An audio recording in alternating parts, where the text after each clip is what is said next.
What's up, everybody? Welcome back to Casual Shenanigans Tech. I'm your host, Jeremiah. This is Dave. This is audio. You can't just be like, this is Dave. That's true. I pointed at you. I was thinking video again. And we are joined by fellow YouTuber, Oafah. Hey, Oafah. Hi, how are you? How is everybody today? Everyone have your pants on? Oh, everybody's doing great. This is the video version. Just a random question. I want to make sure everyone's fully clothed. That's all. It's not this kind of podcast, so.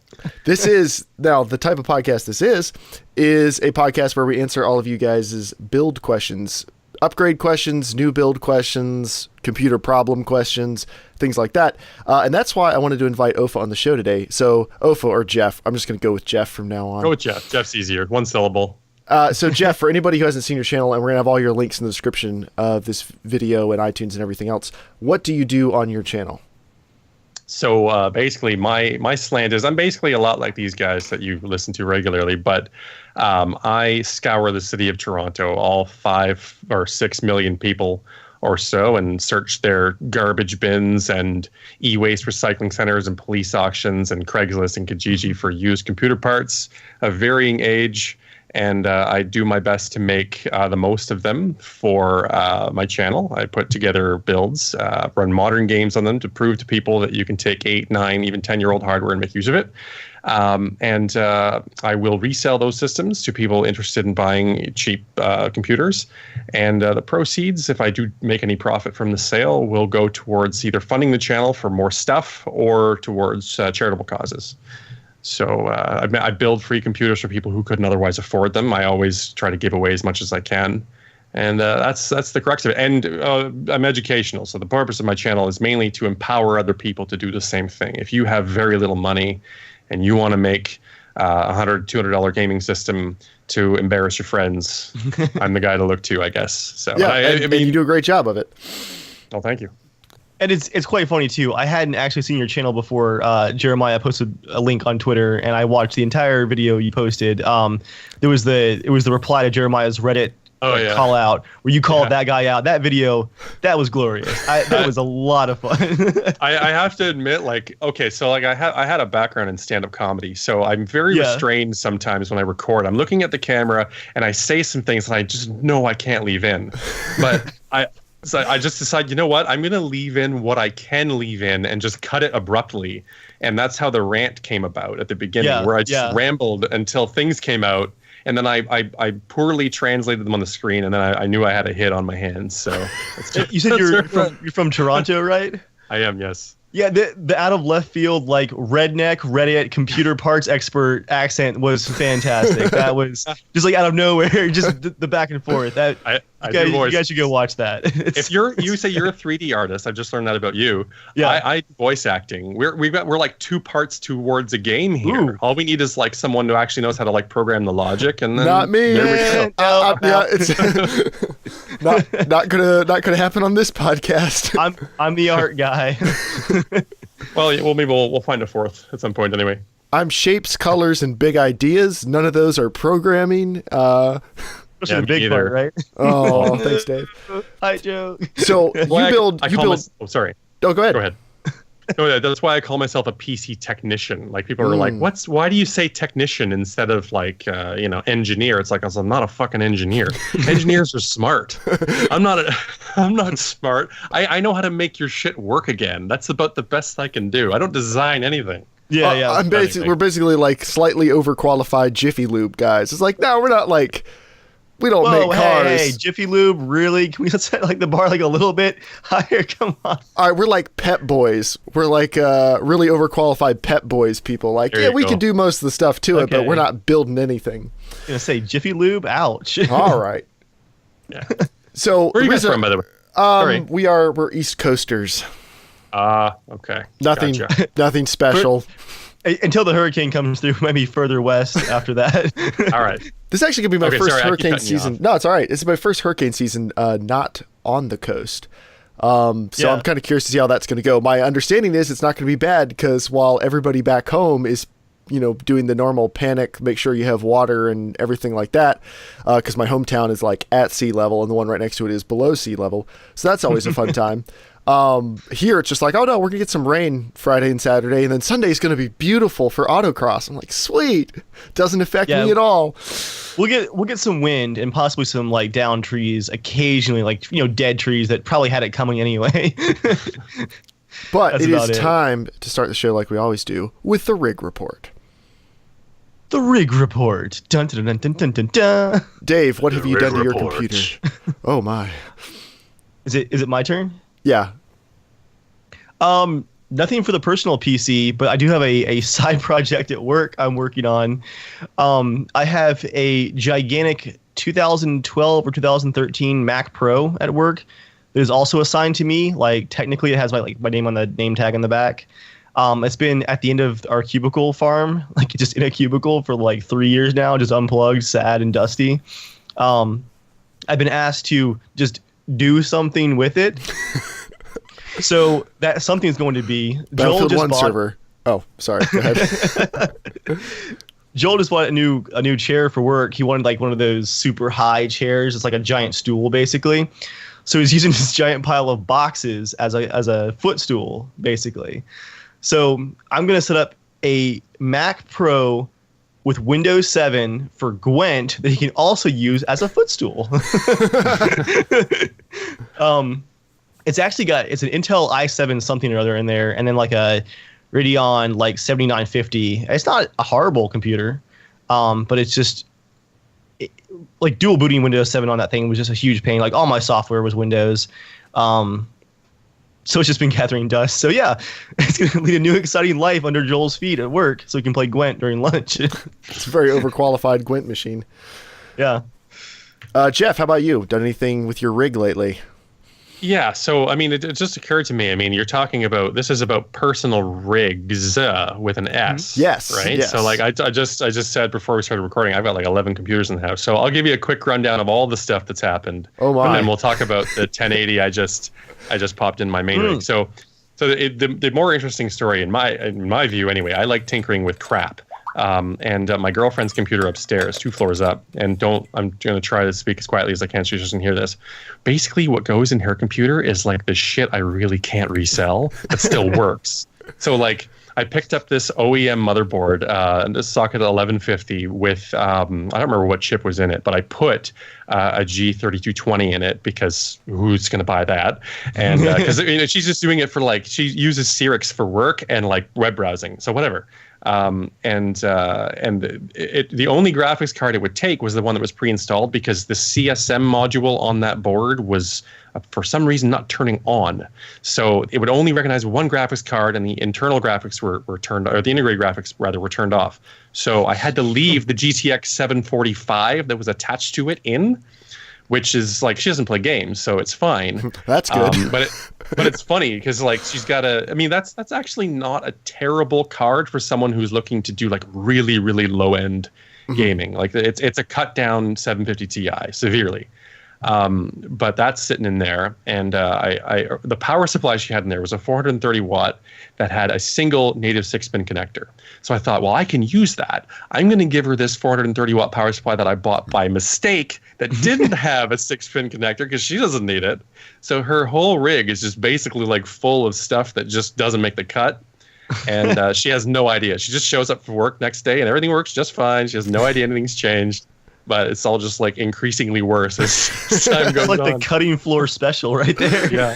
I started her off with an i5 4416 and an R9 290 a year and a half ago, and I've just slowly like started trimming her back. It's like I was just like, what did she need all this for? We tried playing like Titan Quest a couple times. This was as far as we got. So anyway, that's that. But yeah, the 1080 is, I guess, the big feature. So I bought the Strix, the middle versions. They have 3 binnings, I guess. And I bought the AHG, which is like in the middle. And it overclocks just as high as the O8G. So I don't see why people would buy the expensive one. But this was just $10 more than their base version. And I have to say, I'm kind of disappointed because the 2 4-pin PWM fan connectors that are on the PCB, which I think is a great innovation, and that are GPU temperature controlled, so you can connect your case fans to them. I don't know if you guys knew this, but I didn't know that. Yeah, Nice. so they put 2 headers on it. Yeah, it sounds great, right? It's just like, oh, finally, I don't have to use speed fan to configure my case fans to coordinate with my GPU temperature. But the problem is that you have to install their stupid proprietary software, the GPU tweak they call it, I think. And in addition, the fans will not go slower than 50%. So I usually run mine at 12.5 when I'm idle, and you can barely hear my system. But when I connected them to those headers and they wouldn't go below 50, I was just like, well, this is not acceptable. I can't leave them like that, because it's comparatively to the silence in my basement, it's like a fucking tornado. So I emailed Aces and I said, guys, you mean to tell me you couldn't work it out? Fine, PWM, I get it. You're having some sort of issue. Voltage, you couldn't give me an option to switch the voltage control and slow the fans down? And this is like, no, unfortunately, and they just gave me corporate garbage. So otherwise, the card's okay. A little noisier than the last Strix cooler I owned, which was on a 970, which was like whisper quiet. This is a little noisier. But it's a gross, overbuilt beast, and it just doesn't quite keep temperatures as low as I want for the kind of acoustics I want. I expected better, considering it's only 30 watts higher than a stock 970, which is what I had in the system last. So I don't know, kind of like, I'd give it a 6 out of 10. It's nice looking. You know, I'm sure the other 3 fan models that are out there, like the Gigabyte and the Zotac, aren't any better or worse, but you know, I expected better considering how the price premium on it and whatnot. So, but the lighting sure is pretty. Yeah, Dave, how's the sound on you have a Gigabyte, right? Yours is the Gigabyte? Yeah, it's honestly hard to tell because the last thing in my system is the H105 cooler I have on my. I have a hexacore. Did I mention that? Yeah, no, you have. Yeah, you mentioned that. It's got the six cores with the hyper threading. Yeah. Ivy Bridge, but I mean, whatever. You know, welcome to this decade. You know, just in case I hadn't mentioned that yet. Yeah, for some reason that H105 is just like a little bit louder. I put some better fans on it, which helps. But unless the GPU is like really, really like at 95%, the CPU fans are still the loudest part of my system. My only rig update is I'm no longer overclocked. I had a really bad 2-day period where I was willing to blame most of it on Windows 10, but I'm not sure how much of it was Windows 10's fault, where it was blue screening constantly, like every 45 minutes with different errors each time, which made troubleshooting it a little bit problematic. So I did all the normal, like start unplugging stuff, start stepping back, do a Windows restore, do all that.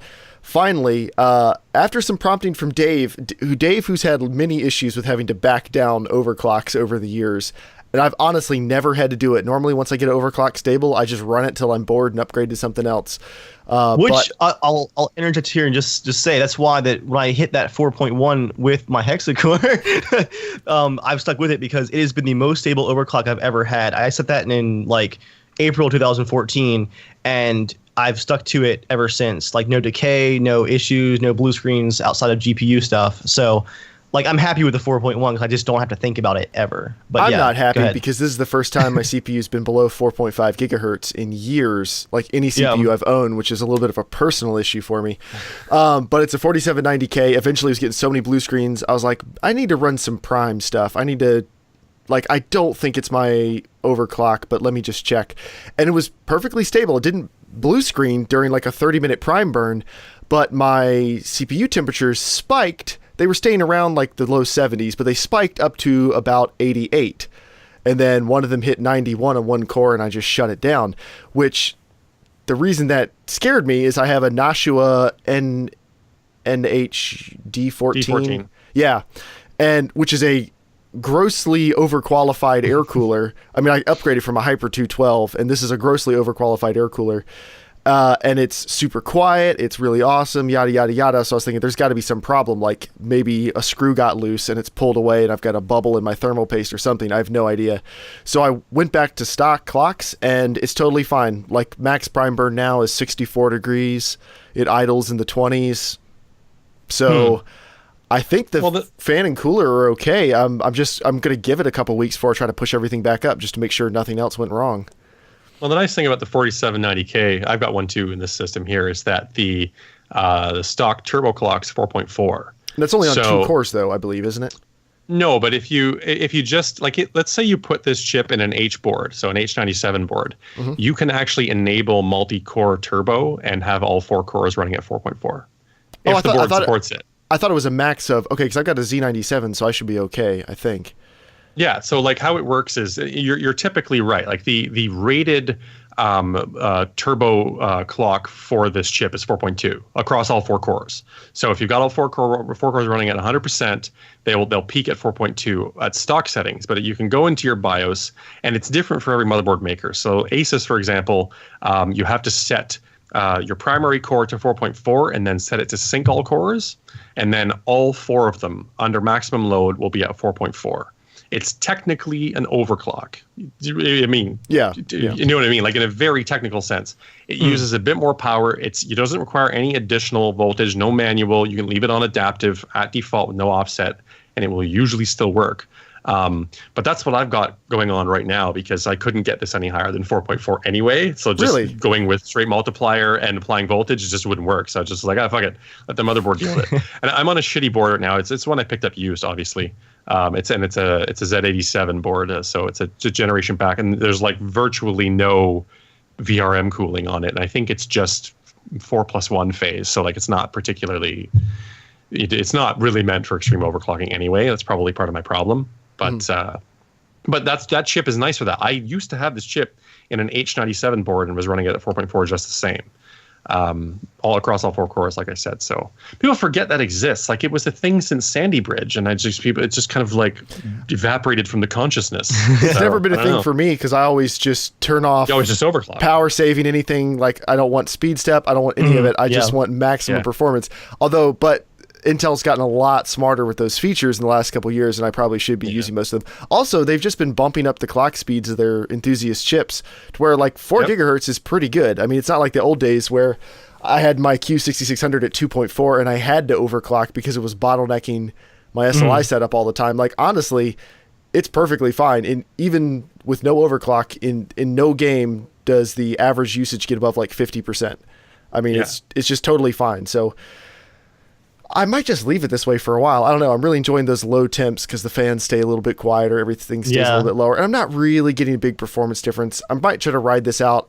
I'm hoping Intel finally someday releases an enthusiast octo-core chip that's not $1,000. Like if they released a $500 octo-core with hyper-threading, I'd be all over it. But until then, I'm going to stick with what I got. It's going to happen with die sizes continuing to shrink. I mean, eventually the bow is going to break and they're going to have to do it. That's the thing, is they could do it. They just don't feel like it because they don't have to because AMD's not challenging them. And they could charge $2,000 for their top-of-the-end processor and people will just pay it. That's exactly it. So, it's all right. But let's answer some questions now. So, as everybody knows, you can write into casualshenanigans@gmail.com to be a part of the show. And if we answer your question and you need to write back and give us more information or your situation's changed or you've heard our recommendation and that's triggered an idea in you and you're like, okay, it turns out I don't really care about it being cool and quiet, just give me more power, write back to us and we'll respond to you as quick as we can. But our first question is not actually an upgrade question. Well, it is a little bit. It's from Callum. He's written a couple times. He says, hey guys, I'm currently using a single 1 terabyte Western Digital Blue 7200 RPM hard drive, basically the Honda Accord of 1 terabyte hard drives. It's basically full. All important stuff is backed up on the cloud twice.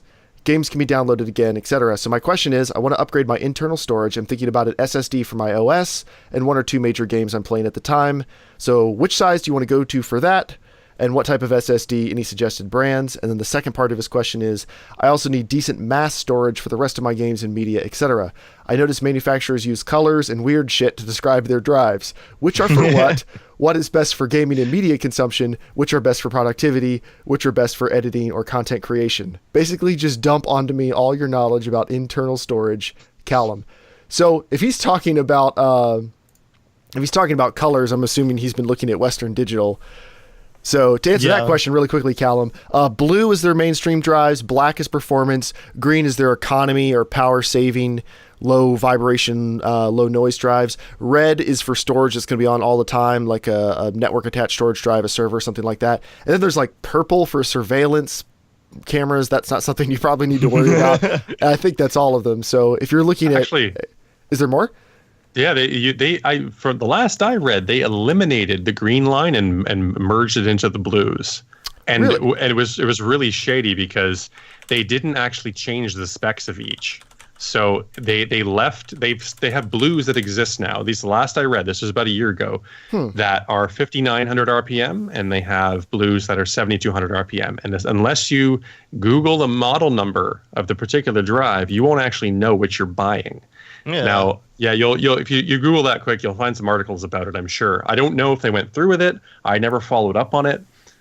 Well, because I'm seeing now there are 6 terabyte Western Digital greens on Amazon, so those can't be but so old. Yeah, that's true. I'll find more details about that as we're talking here, but that's definitely a thing that happened. Or maybe they melded the blues into greens. So. Well, I'm looking. Their 6 terabyte blue is 5,400 RPMs. So there you go. That's that. They altered the strategy a bit, but their blues used to be uniformly 7,200 RPMs. Yeah. And as you can see there, they kind of scaled them back a bit for some reason. Although on that dense of a platter, I mean, 5,400 RPMs will get you decent speeds. Like I've got 4 terabyte greens for my storage and backup drives inside mine, and I routinely can pull over like 130 megabyte per second sustained reads and writes. Like they're not terrible. I wouldn't want to use one for games, but I mean they're pretty decent. So for Callum, let's talk about the SSD thing first. So he wants his operating system and 1 or 2 games he's playing at the time. So I mean, is there any point in recommending 120? Modern games are hitting like 60 gig download sizes, so I think 240 is probably your minimum. Would you say? Absolutely. Yeah, I'd agree. And I'd say too the Crucial MX300s that come at 275 gigabytes are a really, really good value right now.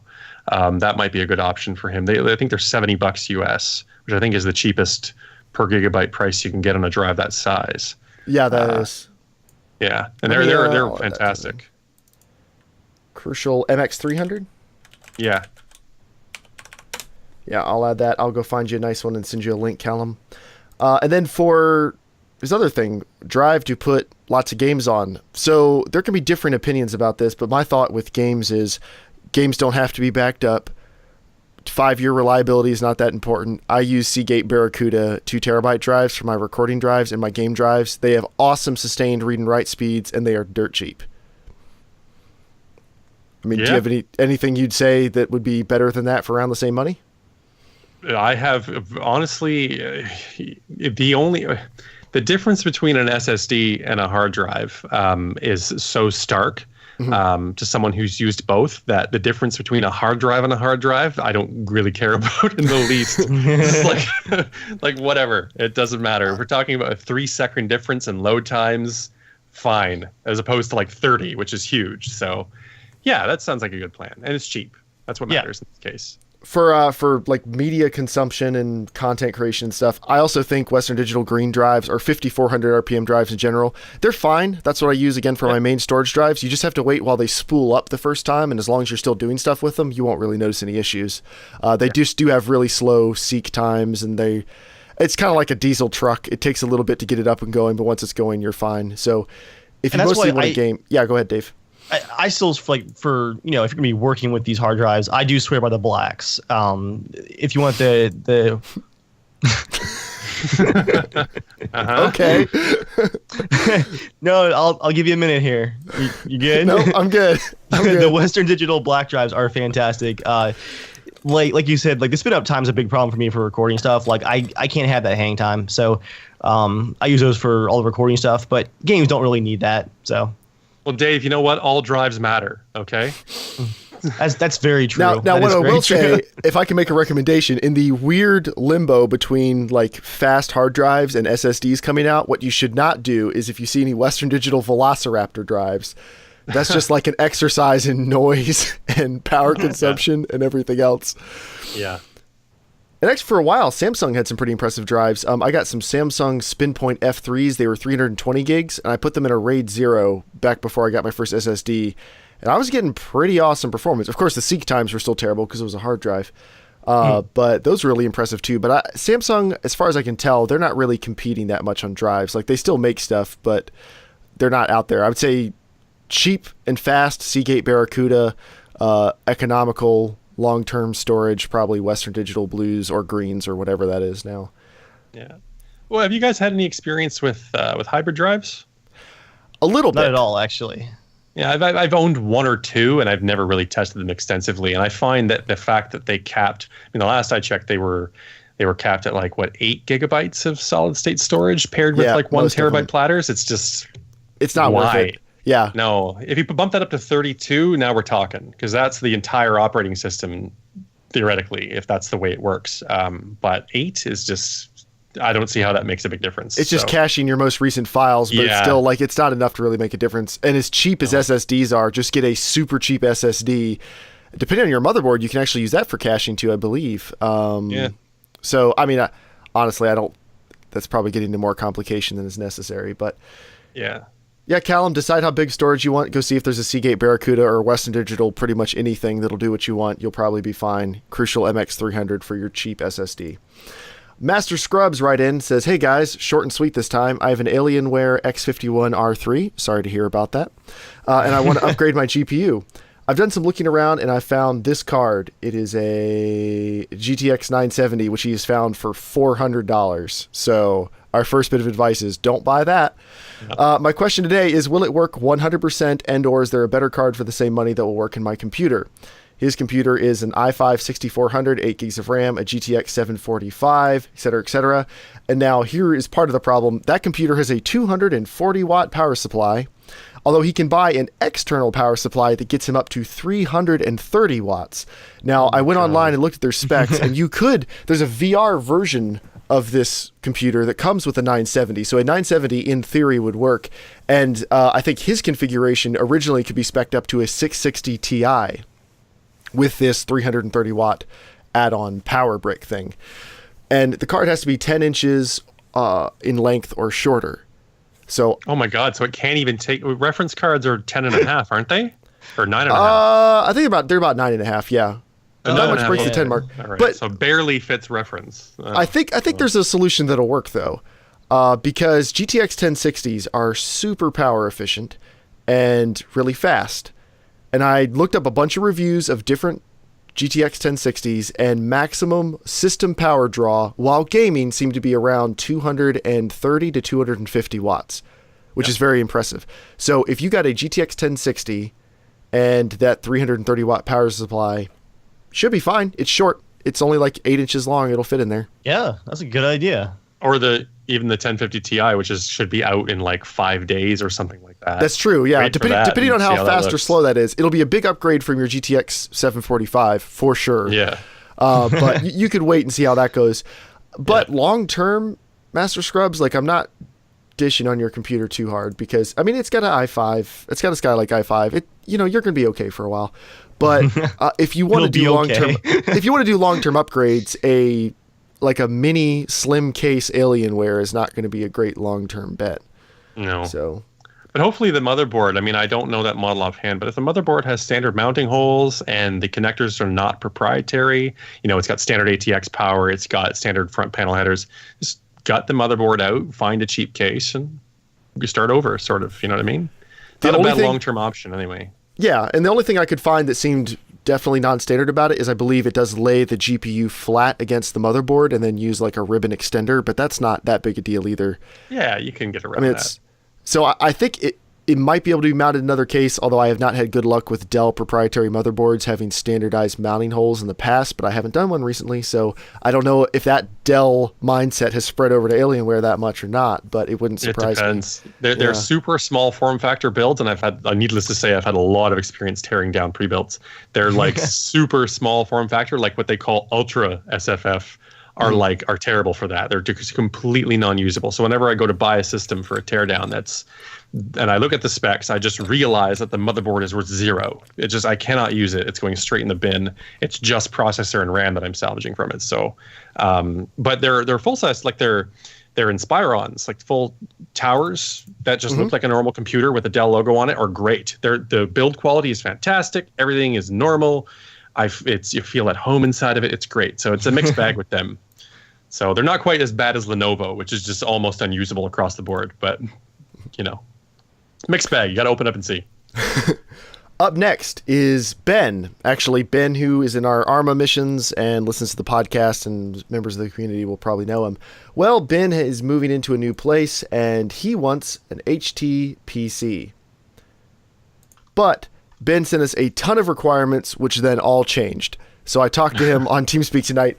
Basically, he was going to use this. He was going to use this for everything, but he didn't know that there is really no way to stream and play 4K Ultra HD HDR content on a PC right now because of a variety of DRM issues that people cannot agree on and get some standards ratified for us. So he's going to be getting an NVIDIA Shield for a lot of his streaming. And then he's going to stream all of his media he already owns from a Kodi server. He already has a Kodi setup, but it's like Plex for anyone who's not familiar with it. Or actually, I think Kodi is the updated version of XBMC.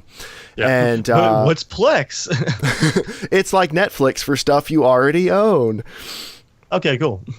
Yeah, I'm using a Plex server actually on the Smasher when it's not running ARMA missions. It is hosting my Plex server, which is just a Western Digital 4 terabyte external drive. Like, it's a pretty basic setup, but it handles it fine. And so Dave, what it can do is it can transcode video and audio on the fly to meet whatever device you are matching it up with. And there's a lot of fancy features, like if you're going out of town, you can save movies to your device and it'll send you like the best version for your device and shrink it down and do all that stuff. So it can do a lot of cool things, but he wants a computer that has Wi-Fi in case he's not able to get it wired in, and he wants it to be fairly small and tuck somewhere out of the way, have a ridiculous amount of storage. He has backups for 8 terabytes, so he only needs 8 terabytes internal, and he wants a small SSD and a small case.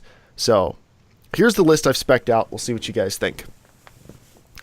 So his transcoding, like, you need a decent CPU, but on Kodi's website, their version of decent is like an Intel dual core. So to ensure that he's not going to have any issues, I went with an i5 6400. So the cheapest Skylake quad core, and then just a Gigabyte 1151 B150 motherboard. Nothing special, although Ben likes fancy features, so this has some fancy features. It has USB Type-C. It has wireless AC built in. I don't know if it's any good, but reviews seem to like it, so I still recommend you plug it in, but you can add another card again if you need to. And it has, I don't know, it's got a bunch of... It had a bunch of features. I pretty much looked at it and went, oh, wow, Ben will like all these things. It's orange and black, USB Type-C. Yeah. The box has like a Shield logo on it, so you know it's pretty powerful. Those are all good things. It's pretty small. It's just, it's a basic, decent motherboard with some cool features. The Northbridge has a tribal tattoo over it, so that's cool. I'm not kidding. Now, unfortunately, because it's a small board, because he wanted a small build, that board is limited to DDR4 2133, and he's not overclocking and he's not gaming, so the RAM speed probably doesn't actually matter that much. So you're getting some budget RAM, Ben. Okay, go back to the board for a second. What is this feature in their bullet point list? Audio noise guard with ambient LED trace path technology. The LED traces the sound? What is that? What is that? Yeah, it doesn't. Carry on. Yeah, it also comes with a Gigabyte App Center, which I'm sure is all quality programs you will want to use. All right, so I picked out a Kingston HyperX Fury 120 gig solid state drive because he just wants to put his operating system on it. It doesn't really matter. And then a Seagate NAS 8 terabyte 7200 RPM drive. Now they do have, I think it's a 5900 RPM version of this, but he has mentioned in the past he wants to be able to stream 2 movies at the same time, do a lot of simultaneous things with it. So I figure a little extra speed won't hurt. But an 8 terabyte NAS drive is about $300. So that is a significant chunk of this build. So good on you, Ben. I'm sure you're enjoying being graduated from college. But in case you're curious, a NAS drive, it means it's designed for network attached storage. It means it's designed to be on and spinning, whether in a low power or a high power state, pretty much all the time. It'll be a little more durable. But you're running backups of all this stuff anyway, so that doesn't matter that much, but it'll be nice to know. And then a Fractal Design Node 304 Mini ITX tower case. It is a small cube-looking fractal case. It's got all the features that are in nicer fractal cases, and it's small, and it's, most importantly, boring. It doesn't have a side window. It doesn't have lots of crazy lights. It will sit out of the way. You're not going to think about it in the future. But how are you going to stare at that $300 hard drive without a case window? Wait a minute. The Node 304 has a window. At least some versions of it do. I picked the non-windowed version. Oh, you purposely left out the window. What if the window one was cheaper? Now you feel bad as a person. There's like a mesh side thing on it, which I'm okay with that. I just don't want like the gaudy get down, window. like peer inside. You have some nice LEDs. Well, if you want to look at the tramp stamp, that's emblazoned all over the motherboard, I guess you can get the windowed version. And the LED audio trace technology, which maybe you can see that, maybe you can watch it tracing the audio. And then an EVGA 500 watt 80 plus bronze power supply. If you want to spend a little more and get a gold power supply, you can, but you're not going to be stressing this thing. This is a highly rated bronze. I wouldn't worry about it. Do you need 500 for this, do you think? No, he honestly doesn't, but the price difference is almost nothing. I mean, it was... There you go. So... Also, like you said, college graduate, just throw money at the wall. Now, he also asked me about audio, and this is something I've been fighting with Ben a little bit on, because his current plan, just so you guys know, hopefully he won't mind me saying this, he was looking at TVs tonight, and like we think looking at TVs like, oh, I'm gonna get a nice upgrade. I'm looking at like a 60-inch, 65-inch 1080p. Ooh, maybe like a 50-inch 4K. No, he's looking at a 75-inch LG 4K monster behemoth of a screen. I think his options are like, pay off my student loans, get this TV. But to go with it, he was like, I think at first, since I'm in an apartment, I'm probably just going to use the TV speakers. And I'm like, because I lived in an apartment, and you better believe I made my neighbors suffer. Audio is important. So what I've picked out for you, Ben, he also asked if there was a good wireless option. So there's a Sonos thing that's okay, but it's like $700. But it's the only decent wireless option out there. I will send that to you, but I've also picked out a very, very basic 3.1 setup. So for anyone who's not familiar with theater stuff, that'll be center, left, right, and a sub and a receiver, which is a great entry into good sound. And this is the same speakers I'm using in our downstairs setup that I'm pretty happy with. I got them all on Amazon Warehouse for like $70. It's $150 total. So the Pioneer BS22 and the C22. It's their Andrew Jones designed small wooden bookshelf speakers, and they sound really, really nice once you get them broken in. And then a Dayton Audio sub. Dayton Audio is Monoprice's house audio brand. They make surprisingly awesome stuff for the money. And then just a Denon SB510 receiver. And then I also put in an Onkyo 5.1 combo setup. If you absolutely must downgrade from that, Ben, this Onkyo setup is not terrible. It's $400 for everything. I personally think you should get the nice speakers to go with your ridiculous television, but I can't make you do anything, so I've said my piece. Do you guys have any thoughts, though, about his build overall? Dave? Not about the audio, that's for sure. I mean, I can always recommend that he gets himself a nice set of one of these. These have served me well since 2007. These, let's not knock the lights over here. Oh, of course, it's under that cable. One of these, This is good radio right here. Yeah, what is this? The, oh yeah, it's the Logitech, the good old... The Logitech quality POS setup. Dave, yeah, you're willing... There it is. I was waiting for it to fall over. So for Geralt, you'll get him a 1080, you'll get a mechanical keyboard, you get all that stuff. And you're like, no. These tiny Logitech drivers and this like Class F, I'm making that up, but this Class F 5-watt amp are totally sufficient. What you want in a speaker is, you can tell it's quality. It's like a good power supply. A good speaker is going to weigh almost nothing. So you know it's full of good things and extra air for the sound to balance. I'm crying on the inside. His smile is all tears. You want to get your speaker stands from woot.com refurbished so that they don't really quite fit right, and every time you roll your chair back, your speakers like rotate by themselves. So a confession from me. I mean, I'm going to be okay. So like I started my life in the music industry. Like that's what I went to university for. I was a musician and all that. And I was going to be an A&R guy at a record company before the record industry collapsed. Anyhow, boohoo. Reality is this. I know shit all about sound. Like you can see, obviously your listeners can't see this, but the headphones I'm wearing right now are like fucking Sony. Just like what they've been replaced 3 times at the source. I've got the stupid protection plan because I break them all the time, and I'm just like, nice. And I keep going back there and I'm like, here, can you replace my speakers? And they look at their computer and they're like, yeah, you're due for another one. I'm like, how many do I have left? They're like, oh, just keep bringing them back. We don't care. Like they're that cheap. They don't give a shit. So I know nothing about sound. But with regards to the rest of the build, like the case. The case isn't actually an excellent, I would call it an ITX gaming / NAS hybrid, because it has a lot of drive racks. So you can, I think, fit 6 drives in there in total. And it's spacious and well aerated. The problem, I do have a problem with ITX cases where all the drives are so close together, because although heat is not typically an issue in a full tower where you have a lot of passive ventilation, when they get really, really close, I do worry that they're getting just a bit too hot. So I like that it's aerated, and the power supply is probably a little excessive. But again, a 500-watt power supply you can use for something else later. Mm-hmm. So I always think ahead in that regard. So all the components, I mean, same with the i5. Like, you put an i5 in there, probably not necessary, but again, an i5 is going to retain its value over time if you look to resell it later. So, and what I'm also thinking, if he gets his girlfriend into gaming, which is, I guess, backstory nobody else would know. If he gets her into gaming, he can easily throw in a small form factor card, and he'll be set. There you go. So it's always an option. It's just ready to go. Yeah. And Jeremiah, I gotta share this very sad Amazon review of the receiver you picked out, just because it hit me. It hurts. Which receiver? It's the refurb. The Denon SB510. Yeah. It's just so sad. S510. I love music, and after only 2 months, my receiver gave out. I am on a low budget and waited months to get this thing. I just hooked it up. I want to cry. And that's just the whole review. It's just so sad. It's like, well, don't leave us hanging. Like, did they replace it? Come on, man. I have this receiver, and it's awesome. It's just so sad.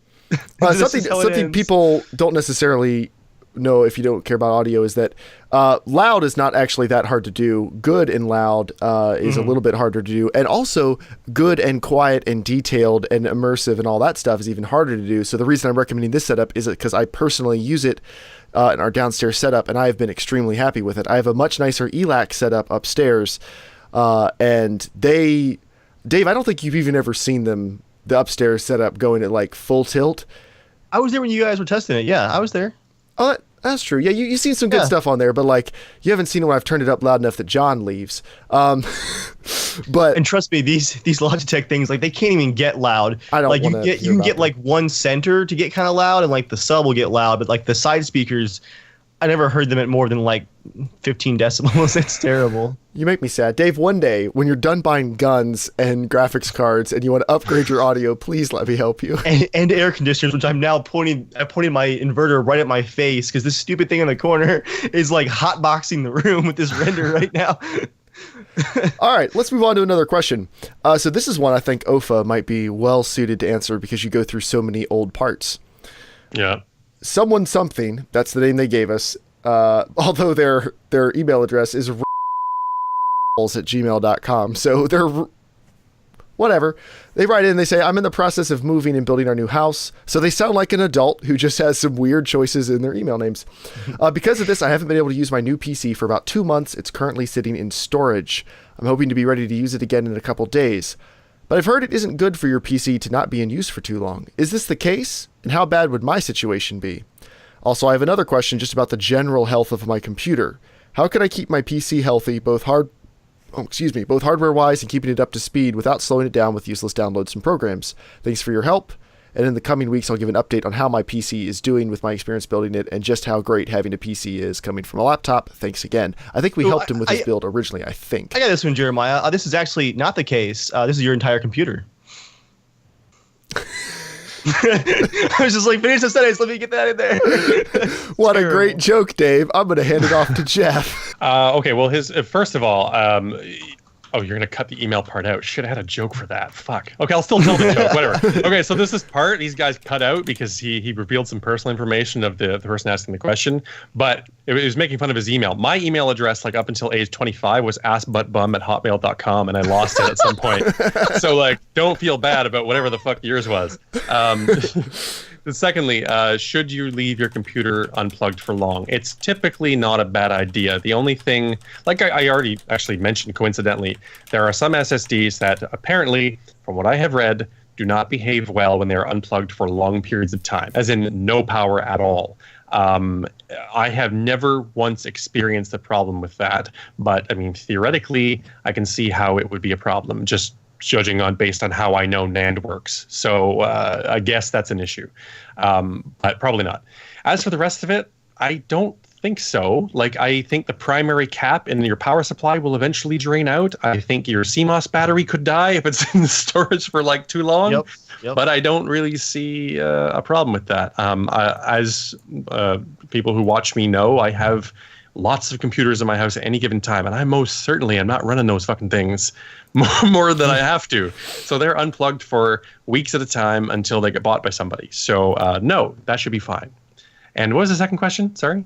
How can he keep his PC healthy, both hardware-wise and keeping it up to speed without slowing it down with useless downloads and programs? I guess the easy answer is don't put useless programs on it. But I think he's maybe asking for like just long-term software maintenance. You know what I've learned over the years is that Windows inevitably will fail you. That's just the way it is. And no matter how good you are, like you can be like me, where I just like back when in the days of Windows 98. So we're going back a long, long time. And I first discovered how to edit my registry. I went absolutely nuts cleaning up all the unnecessary crap that Windows leaves behind because I for no reason.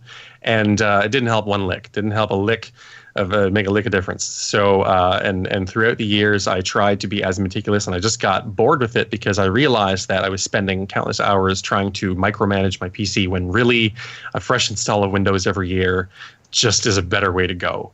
It's quicker, less of a headache, and the nice thing about reinstalling Windows every now and again is that you kind of know when a critical hardware failure is about to happen because it doesn't work one time, and you're like, that's weird. And then you start to diagnose and you realize that, you get your multimeter out and you start measuring voltages on your board and you're like, oh, VRMs are going, time to upgrade. So all in all, honestly, you're talking to a 15-year PC technician, and I don't do anything at all. I don't do malware bites to protect my PC from malware. I have Windows Defender running because I'm not an idiot. Me. Yep. And if it starts to exhibit a problem that is really too much to deal with, I just wipe her and start over. All of my data is stored outside of the drive that has all that stuff on it. So I just go, and it's just so much quicker. Especially with how fast Windows installs. It's nuts. It's like it used to be an hour and a half. Now it's like freaking 20 minutes. So whatever. That was my advice. I actually got the other side of that one, if you don't mind, Jeremiah. Sure. First of all, that's probably the best advice right there is keep all of your data outside of your system drive. Like external drives, have your backups, put all your games and your files on different hard drives. So if you need to wipe, you can just do it and just not worry about it. That is 100% the way to go. I've always had really good luck, though, with like extending Windows installations. Before a Windows update in March destroyed my DirectX input drivers and required an actual reinstall, I had an install that had gone from Windows 7 to Windows 8.0 to 8.1. And it was, I think, around 4.5, almost 5 years of upgrades. And it ran amazing. And I'm a bit of an edge case, too. I mentioned during the warm-up, I'm a full-time 3D artist. I do some freelance work with my home computer. So I've got a stupid amount of like small little applications, codec packs, like little texturing programs, all kinds of just weird stuff installed constantly. So I guess I'm a little bit lucky, and maybe I'm also just used to like kind of navigating through the minefield of maintaining a long-term Windows installation. But I've had pretty good luck outside of Windows borking my installations with updates, with keeping it maintained. But there will be a point where it's time to just nuke it. And also, I am a fan of malware bites. I use the pro version. It's only come in handy like twice in like 7 years. But I got one of those keys like 7 years ago where it was like the pro edition for lifetime. So I was like, oh, yes, please. It's like why not? $25. Yeah. It's come in handy twice. Well, actually, no. For me, it's come in handy twice. I've used it on relatives' computers like 30 times. There it is. Yeah. Yeah, I'm not saying it's a bad piece of software by any means. I'm just saying that for your personal rig scenarios, like whatever. Just go for it. That's what I try to explain to everybody when I'm fixing their stuff is like there's no software that is smarter than a dumb person when they're using and with like my wife's aunt does this thing where I think all she does is like coupon toolbars and like shopping for deals, but she's gotten to the point where she would rather not learn and just bring me her laptop and $20 every couple months. Like she's happier with that setup. Is there a bless her heart here somewhere? But she's like, I don't know what's been happening. I never click on any of those things, and so somebody's been clicking. There's no piece of software that's smarter than how dumb a person can be. It's the whole, you make something idiot proof, they'll make a better idiot. I only use Windows Defender, used to be Microsoft Security Essentials on my PC, because it is good enough for my needs. But I don't click on links and emails I don't know, and I don't go download registry cleaners from cool websites. And like there really is no free lunch when it comes to that stuff. Even if you find something for free, it will very likely come back to bite you a bit later. Like, just leave Windows alone, like everybody else said. It actually does a pretty good job of keeping itself up and running. Like, you don't really need to add... Back in the day, there was more of a case to add stuff onto Windows to get functionality it didn't have. Oh, yeah. But Windows is pretty good about most of that stuff now. So if you want to keep it nice and running, one thing I do is I go through about every month and I look at my program list, and inevitably there's one or two programs in there that I installed for some particular purpose and I don't need it anymore, or I was trying something out. And I go through and just prune the list every once in a while. And then I also use CCleaner, because it can empty out old temp files, and it can empty out my recycle bin, and it can do a whole bunch of things in one click. So I like it for that, because it's just nice. My C drive's getting a little bit full. Oh, that's right, I've got all these old temp files and stuff I can clean up. So I like CCleaner for that. It's a nice way to get a little pep back into an older computer that's clogged up with temp files. So it's one of the first things I tend to run on like an old computer I'm trying to salvage for somebody without nuking. But you don't really need to do that either, as long as you just stay on top of stuff. So. But it can be a good idea, because speaking of all the programs I use, Jeremiah, I noticed that my C drive on my work computer was getting a little bit low. It was down to like 40 gigs out of the 240, right? Checked my temp folder. The Adobe Master Suite and all of the Autodesk installers for like AutoCAD, 3ds Max, all that stuff, none of them had self-cleaned their installer stuff. I had like 32 gigs of like installer junk in the temp folder. It was insane. Another uninstaller I like is Revo Uninstaller. Have you guys used that? Yeah, because it goes through and cleans up everything after it. And I've never had any bad side effects from using it, and I've used it for years. So I use the free version too. I don't know why you need the pro version really. So that can be also useful if you're trying to keep everything pruned. But the only thing I would add on to starting your PC after 2 months, since it's been in storage specifically, hopefully that is climate controlled storage. Like, hopefully by storage you mean a box somewhere in your house or in somebody's house, not just like in a non-climate controlled storage unit. But when you go to turn it on, I'd open it up, make sure your graphics card is seated, make sure no fans have slipped, no cables have fallen into a fan, nothing like that, because I have had numerous friends move their computer and then it's overheating and shutting down, and it turns out one of the SATA cables got tangled in the GPU fan or something like that. I would just check in and make sure. That's never happened to me before. Never. No. Also, I would just make sure it all looks good on the inside. Yeah, to add to that as well, and you mentioned the storage. I mean, it didn't really click to me that it might be somewhere that was damp as well, like really damp. So make sure it's not wet. If you see condensation on your motherboard, it was probably in a really cold and wet environment. Dry it out first. Probably a good idea, because like it can get pretty disgusting in those places. So, or in a basement, or in like in a utility room or whatever else. So yeah, it's not a bad idea actually. If you're not in a rush when you get it back from wherever it's stored, just set it up in your house. Don't plug it into anything. Just unbox it, get it out there, and just let it sit for like 24 hours if you're not in a rush. And that will just make sure, even if it was in a good place before, it'll make sure that humidity, temperature, everything is kind of equalized, and you're not going to have condensation anywhere on it. Which is, I mean, that's probably going into a lot more effort than you need to unless it was in a bad environment. But doesn't sound like you're in a rush, so can't hurt. All right, our second to last question tonight is actually one that Jeff is going to answer for us. Dan wrote into the podcast, and Dan said, "Hello, I was hoping to build a PC for my best friend for this holiday season. This would be completely from the ground up, since her only computer is a 2008 MacBook Pro. I would like to build a decent rig that could last her a long time. She isn't a hardcore gamer and won't be bothered if she isn't getting buttery smooth gaming performance. She currently plays Fallout 4 on my rig, which is getting up there in age. She has a 2500K, not overclocked yet. I like that you put the yet in there, Dan. 8 gigs of Corsair Vengeance RAM and a GTX 570. She enjoys this experience, but a bump in performance wouldn't be bad. She's also into video editing and photography, so it'd be nice to accommodate that as well. I'm looking to spend up to $750. The budget is flexible up to $850 if necessary for everything, including monitor, keyboard, mouse, and Windows. Love the podcast." All right, Jeff, what do you got for us? Okay, so I just want to go over that. I very carefully read the email.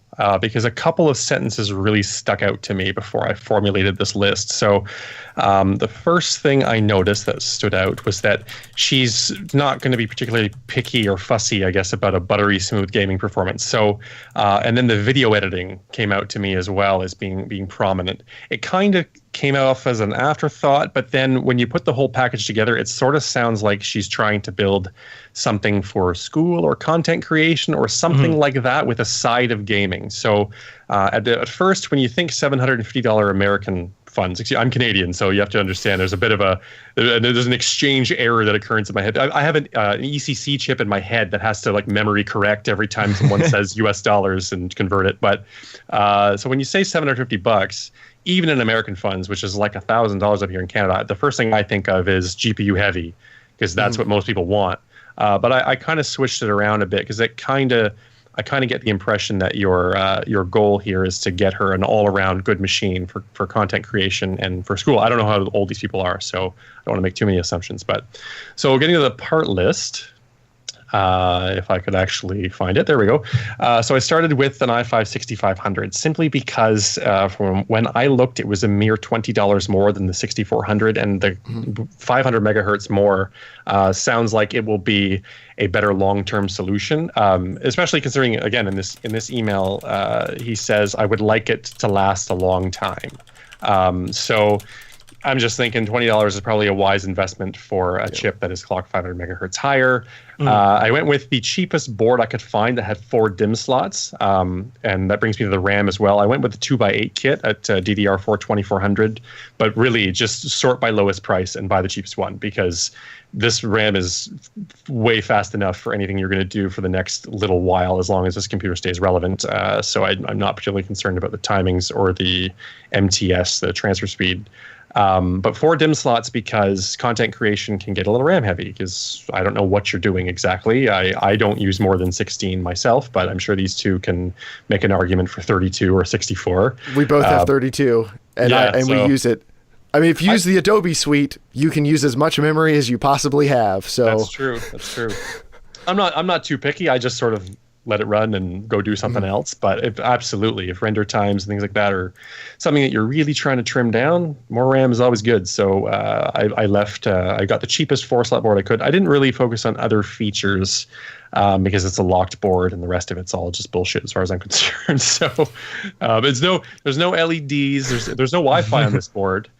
Which is another thing too. But I'm a big fan of always hardwiring. So I don't know how you guys feel about that, but I'm a big fan. Very much so. Cat7 cables, yeah, all the time. Again, the MX300 makes an appearance here for storage. I have that in 275 gigabytes for $68 as your primary drive, and I threw in a Hitachi 1 terabyte for $36. Let's move on to the video card. So this is kind of an X factor here. I went with the Gigabyte RX 460 4 gigabyte version from their WindForce cooler. The reason being is that it's not the worst, it's not the quietest, it's not a 2 gigabyte version, so it's going to perform a little bit better and for not very much more money. This actually, I think, might be a 1050 Ti, depending on how that card pans out and where it's priced. We don't know yet, so hard to say. And by the way, on that note, I'm not encouraged about the 1050 Ti because I found out that Samsung's making it, and electrically, their process is a lot weaker than TSMC. So just a note there for people to consider. You're not going to get these 2 gigahertz clock speeds on that thing, which is really disappointing. But anyway, one of those two cards, sort by price, whichever is cheaper will probably find. Although I honestly, I'm new to content creation, so I can't say from firsthand experience, but I understand that CUDA core acceleration is better than what AMD has to offer. It is, but unless she's doing a lot of heavy video editing, the amount of CUDA cores you're going to get in a budget card is not going to make a significant difference. The biggest thing CUDA rendering is good for is it'll accelerate a lot of heavy effects. So if you're just doing like a straight video render, CUDA, like, it helps me a little bit, but it's not that different. But if you're doing a lot of particular CUDA accelerated effects, it can have a significant difference. But again, she's going to have a quad core. It's going to be decent already. Unless she knows specific CUDA features that she needs, I wouldn't worry about it. Because I mean, I've got an awesome CUDA card and it still doesn't make a huge difference. No, and then from what I've read recently, I mean, there's basically a minimum that you need to fulfill, and everything over and above anyway is just overkill. So, but anyhow, yeah. So maybe you would consider the 1050 Ti should be out within days, if not tomorrow. So like, I put that in there as a placeholder. Don't necessarily be married to it. The case, I'm a fetishist when it comes to cases. I'm very meticulous about what I want. The perfect case does not yet exist. I'm actually working on potentially designing one with somebody. So we'll see how that goes. Yeah, we'll see how that pans out. It'll be my first time at actually engineering something. And like I said, I'm not an engineer. But the case I chose is the $40 Fractal Design Core 1100 Micro ATX. And the reason being is that it is the cheapest case I could find with a sort of a positive pressure air system in mind, and with dust filtration, which is super important for me. I mean, you could go and get the Xeon X310, which I feature in many of my videos, and that is just a great $20 case from Amazon and save $20, but dust filtration is huge because it gets messy in there pretty fast in one of those lower budget cases. So spent a little bit more there as well. Power supply, Corsair CXM, the new CXM, the recent revision, which is much, much better than the original revisions were. 450 watts, because we're in an age where a 450 watt power supply is more than sufficient for the overwhelming majority of people. The 450 watts is the new 500 watts in my mind. There's really not much difference between them. Under load, this system is not going to draw more than like 180. So you're really not stressing anything you put in there, but you just want something of reasonable quality and with a high mean time between failures. And that's what these CX units are designed to do. So if it works out of the box, it will probably be good for several years and will survive you at least one or two builds. Here's where it gets dicey. So you said you wanted monitor, keyboard, mouse, and Windows included. So I already spoke with Jeremiah prior to filming, so I'm going to just be vague here. Windows 10 Home OEM 64-bit costs you $85.70 retail. Retail with a small r and an even smaller e. So I'm not saying, I do not advocate piracy, but there are ways that you should research where you may be able to save some money there. Because the build right now comes to $837, and I know you said $850 is your hard absolute limit. You can get this down to $750 very easily if you do like 5 minutes of research. So again, being vague, but do your research, okay? Monitor-wise, I went with the cheapest 1080p monitor I could find that was 23 inches or greater.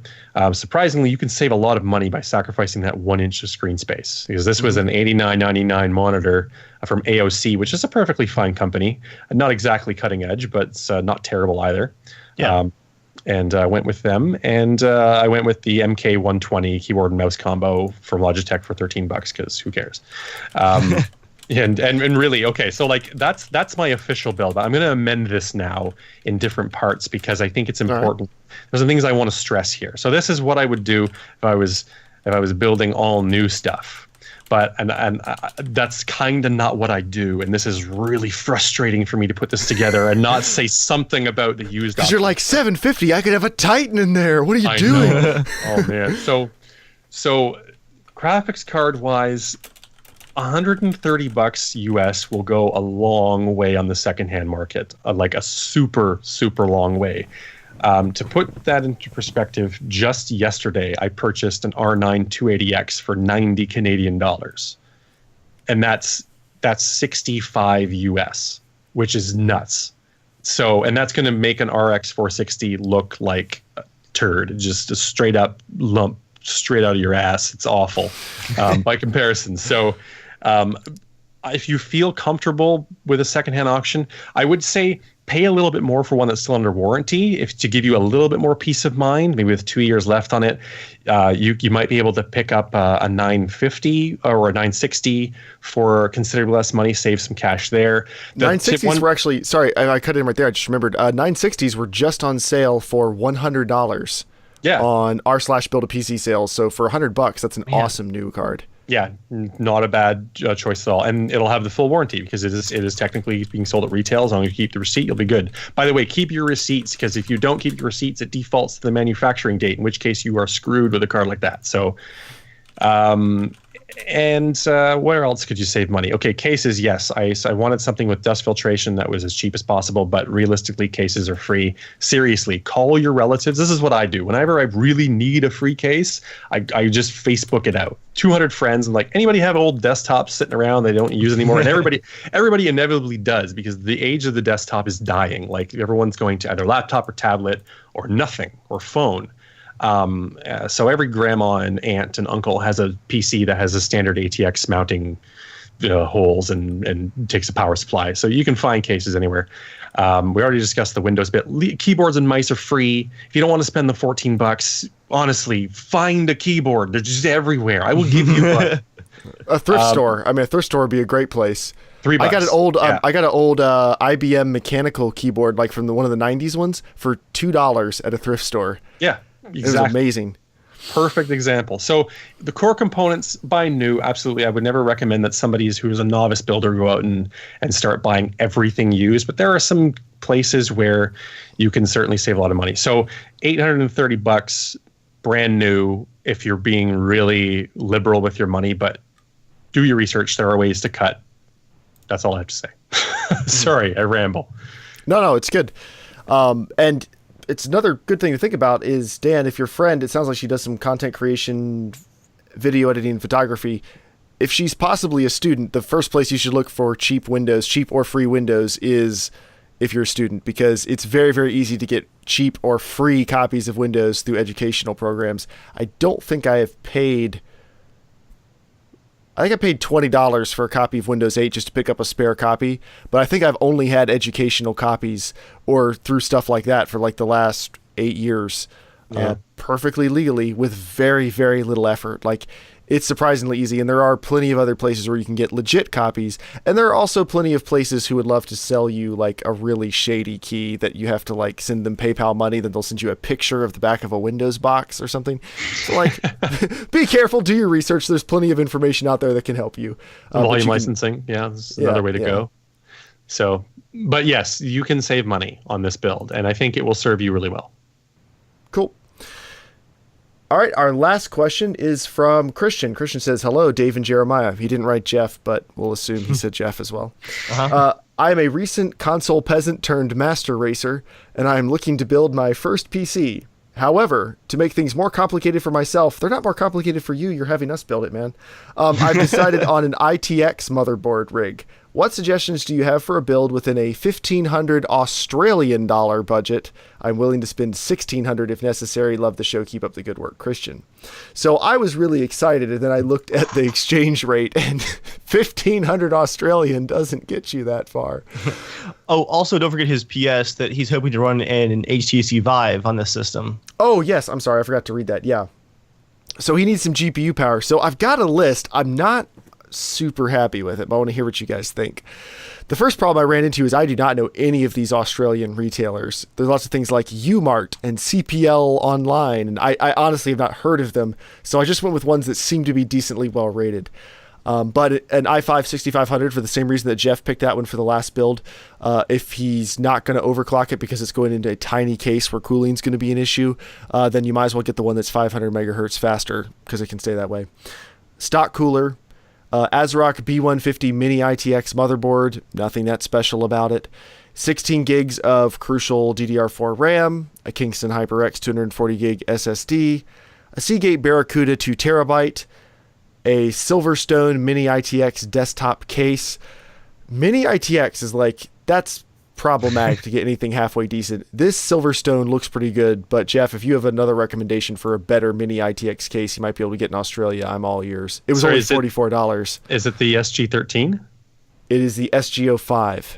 No, the SG13 is where you want to go. If you can, they're usually the same price, and the difference is the SG05 only takes small form factor power supplies, and the SG13 takes full. It didn't throw me a. Oh, it did. I did get a small form factor power supply. It automatically changed that for me. Good old PC part picker. All right, let me add a SG13 in there. I don't really do anything with Mini ITX. Like, it's definitely an area that that is a tiny little case. That is amazing. Yeah. I mean, they're cool. I'm an ITX enthusiast. I have owned every ITX case on the market. So. I think they're really cool. It's just the problem of I have okay, it's only $13 more. We can fit it in the budget for the SG13. I think they're really cool, but I have like 8 physical drives in my computer, so yeah, small stuff is just it's realistically not an option. You can probably get a cheaper power supply too, because if you don't have to buy small form factor at this point, you can probably go down. Yeah, it's definitely going to be cheaper. I'm looking now. The CX40, the Corsair CX450M, is that one of their new ones? Yep. Okay, I thought so. Yeah, if it's a 430, that's the older revision, and the 450s are the newer ones. That's what I thought. So those are the better ones. Yeah. Okay, so we've switched things around again. Now you have a Silverstone SG13 case, a Corsair CXM 450 watt power supply, Windows 10 Home, a BenQ 24-inch 60 hertz monitor, and a Cooler Master CM Storm Devastator gaming keyboard with optical mouse, and an EVGA GTX 1060 6GB card. So this is basically a GTX 980 performance-wise. It'll be within spitting distance most of the time, especially if you overclock it, and these cards are decent overclockers, which is good enough for a Vive. But here's where I'm not sure, because this will definitely be able to power a Vive.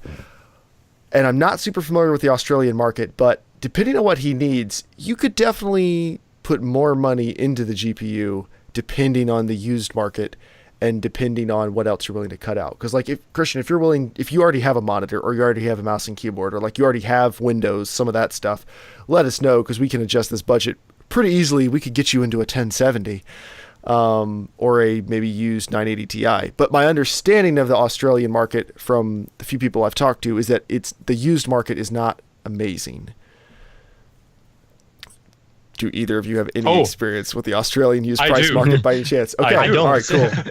So I have a little bit. So the important thing to note is that the Australia tax is not as bad as people claim. So once you adjust for the exchange rate, Canadians pay about the same premium on parts that Australians do when compared to American prices. So for the record, what I'm saying is, it's not just the exchange that we're paying. Like if you come up here with your American money and you get 1.33 or whatever it is, Canadian dollars for every $1 US you spend, you'll still be paying an extra 15 to 20% on parts on top of that for reasons. I mean, distribution, shipping, whatever the case may be, tariffs, I don't know. I thought free trade was a thing.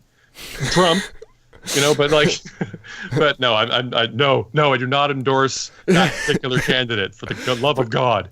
But no, it's if for some reason, I don't know why Canada gets screwed so hard. Like, you guys are right above us. Like, and most of you live within like 150 miles of the border. Like, it's not that hard to get the parts there. Yeah, so we do pay a bit of a tax, and Australians are the same.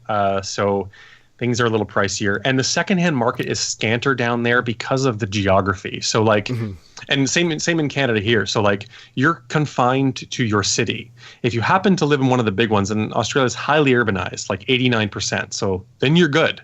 But if you're in Canberra, or like even one of the smaller, like if you're in Darwin, Northern Territory, where there's like 80,000 people, you're completely screwed. There's nothing. And the thing about smaller markets around the world when it comes to secondhand hardware is that you'll find a lot of great deals that will get yanked up in a hurry because the buyer's market's not big, but conversely, you'll wait forever trying to sell something as well. So it's a lot of variation. As we're a city, you'll be near the mean a lot more because there's constantly parts trading hands, 2 or 3 to choose from at every given time. So there's ample competition to keep prices in line. Yes, you're right. He can certainly pursue a 980 Ti and probably do better if the stars align, but he could be waiting a long time for that to happen is the problem. So if you're looking to buy now, I think, it's kind of like, I don't know. Did it say what city he lives in? Like he's in Brisbane or yeah. It didn't say. So I used to date a girl from Australia. That's how I know some of these things. So, but I wouldn't be as... If he lives in Sydney or Melbourne, take a look at your local classifieds. Anywhere else, you're probably better off just go with B stock from EVGA. You're probably better doing that than going used. So, and he could get a used monitor. That'd be a good way to save some money. Or a TV. Like if he's this is ITX. So like, is he putting this in his living room or? He doesn't say, but I'm assuming living room or a large room if he's going to have a Vive. I mean, you're assuming he's going to have the space to set that up. So. Maybe he does have a TV you can plug it into. Yeah, right back to us. If you don't need the monitor especially, that will get you up just by itself. That'll get you into a nicer video card. Yeah, because the thing is that people seem to forget is that today's graphics cards are not necessarily tomorrow's solutions. So when they say VR ready, like you remember when the 970 first debuted and they were like an entry level 1440p card, and now if you recommend a 970 to anyone 1440p gaming, they laugh at you. They're like, that's not going to work. It's the same thing as when people say they want a future-proof build. Like that doesn't exist. No. Build for what you want to do now, and then just have an eye on how you can upgrade it later. Yeah. Like, unless you're getting a Vive within the next year, the graphics card doesn't really matter. Buy whatever is a good price to performance, flip it then upgrade. Yeah. I mean, just don't worry about it. Yeah. But Dave, do you have any critiques you'd like to make of this system? No, I'm good. I mean, it's... Yeah, go ahead. Just to continue, sorry, I have a lot of thoughts about the SG13. I love that case. I own one right now. I have owned 3 in total, as bought and sold. It's probably the best mainstream small form factor case you can buy on a per liter to performance basis, if that makes any sense. All of the other ITX cases, like I could turn my camera around right now and show you guys, I'm using the Phenom, what the hell's wrong with my brain? Fantex Evolve ITX, which is basically a full size case that's just shrunk down for the purposes of the motherboard, and that's it. It fits 5 140 millimeter fans, for God's sake. So it's not a small case at all. And those are what I would call maxi ITX, if you want to get extra disgusting about it. But the SG13 is an example of what you can do with a shoebox, and it's perfect. It's cheap. It feels cheap. Build quality is shit. I mean, the drive cage thing it comes with like bends under the least bit of pressure, but $44 here in Canada can't go wrong. So good choice. I'm a fan. I'm happy.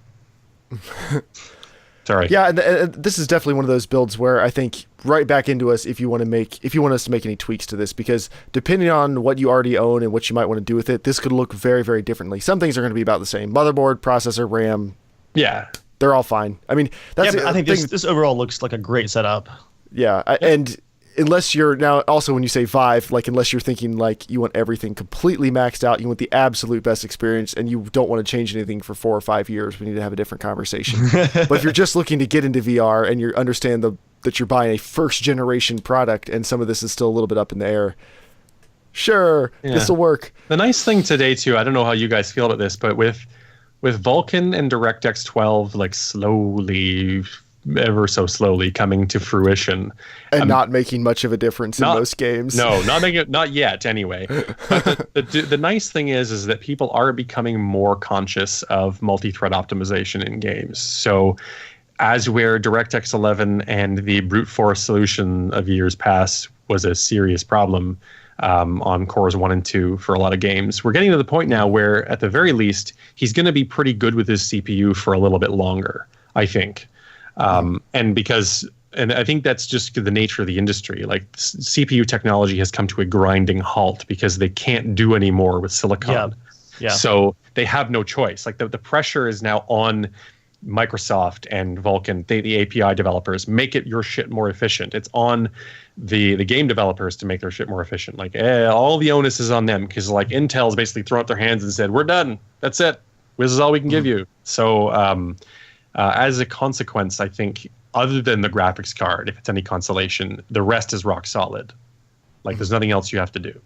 So, and our go-to advice for CPUs is when you have it for a while, and this is not a K part, so it's not overclockable, if it gets to the point where your CPU just can't keep up, which for the record, with that CPU, was probably like 7 years from now, like unless something drastically changes, you can always just buy a used K version, overclock it, and then that'll buy you another couple years. Like you can probably flip yours, spend an extra $20 and you'll be totally fine.